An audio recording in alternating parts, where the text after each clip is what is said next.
नमस्ते दोस्तों, आप देख रहे हैं नाइटमेयर एट हॉरर टेल्स, जहां डर कभी सोता नहीं। स्वागत है आपका इस डरावनी रात में, जहां हर परछाई में छुपा है एक राज और हर आवाज़ के पीछे है एक कहानी। तो लाइट्स बंद कर लीजिए, हेडफोन लगा लीजिए, क्योंकि आज की रात हम आपको ले चलेंगे उस जगह जहां अंधेरा सिर्फ बाहर नहीं, अंदर भी है। तो चलिए शुरू करते हैं आज की डरावनी कहानी। नैनीताल से करीब 20 किलोमीटर दूर घने चीड़ के जंगलों के बीच एक पुरानी हवेली है, मुक्ति कोठी। आज यह जगह वीरान और टूटी फूटी हालत में है, लेकिन कभी यह अंग्रेज़ों के ज़माने की सबसे खूबसूरत कोठियों में गिनी जाती थी। कहा जाता है 1920 के दशक में एक ब्रिटिश अफसर चार्ल्स मैनिंग ने इस कोठी को अपनी भारतीय पत्नी मुक्ता देवी के नाम पर बनवाया था। लोगों का कहना है कि दोनों के बीच प्यार बहुत गहरा था, पर धीरे धीरे चार्ल्स का रवैया बदलने लगा। वह कोठी में अजीब तरह के प्रयोग करता था, आत्माओं से संपर्क, तांत्रिक अनुष्ठान और रहस्यमयी पूजा पाठ। एक रात अचानक मुक्ता देवी रहस्यमय परिस्थितियों में गायब हो गई। कुछ लोगों ने उस रात कोठी से औरत की चीखें सुनी, पर जब पुलिस पहुंची तो मुक्ता कहीं नहीं मिली। कोठी के तहखाने में बस खून के निशान थे। चार्ल्स ने कहा कि उसकी पत्नी मुक्त हो गई है और उसी दिन से इस कोठी का नाम पड़ गया मुक्ति कोठी। लेकिन कहानी यहीं खत्म नहीं होती। कुछ महीनों बाद चार्ल्स पागल हो गया। वह जंगलों में घूमता रहता, कहता कि मुक्ता मुझे बुला रही है। एक दिन वो भी गायब हो गया। ब्रिटिश शासन के अंतिम वर्षों में 1942 के आसपास नैनीताल की पहाड़ियों पर एक प्रसिद्ध डॉक्टर आया, डॉक्टर एडवर्ड मॉरिस।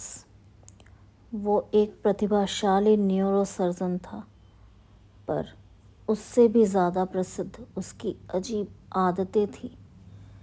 कहा जाता है वो मृत शरीरों पर प्रयोग करता था और दावा करता था कि वो मृत आत्माओं को पुनर्जीवित कर सकता है। सरकार ने उसे पहाड़ों में एक शांत जगह दी, वही पुरानी वीरान हवेली, जिसे लोग पहले से ही मुक्ति कोठी कहने लगे थे।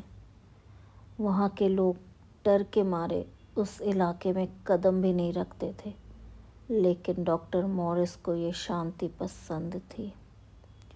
रात के वक्त कोठी से चीखों और मशीनों की गूंज सुनाई देने लगी। लोगों ने देखा कि मॉरिस के साथ कुछ अजीबोगरीब लोग रहते थे, जो कभी दिन में नहीं निकलते थे। कहा जाता है वो मृत रोगियों को फिर से जिंदा करने के लिए उनकी नसों में इलेक्ट्रिक सीरम नाम का लिक्विड डालता था। लेकिन एक रात जब उसने अपने ही एक असिस्टेंट की मृत्यु के बाद उस पर प्रयोग किया, वह मृत आदमी फिर से उठ खड़ा हुआ, पर इंसान नहीं रहा। उसकी आंखें पूरी तरह सफ़ेद थी और उसने डॉक्टर मॉरिस पर ही हमला कर दिया। उस रात कोठी में आग लगी। जब पुलिस पहुंची तो अंदर कोई नहीं मिला। डॉक्टर मॉरिस, उनका स्टाफ, कोई नहीं, बस जले हुए फर्नीचर और दीवारों पर उभरे मानव हाथों के निशान। उसके बाद से कोई उस कोठी के पास नहीं जाता। रात को अब भी कभी कभी नीली रोशनी चमकती है, जैसे कोई मशीन अब भी चल रही हो। कुछ लोगों ने दावा किया है कि उन्होंने सफ़ेद कोट पहने एक परछाई को देखा है जो गलियारों में घूमती रहती है, और उसके हाथ में अब भी एक सर्जिकल टॉर्च रहती है। इसी जगह से जुड़ी है यह कहानी। 3 दोस्त थे, आरव, प्राची और कबीर, नैनीताल घूमने गए थे।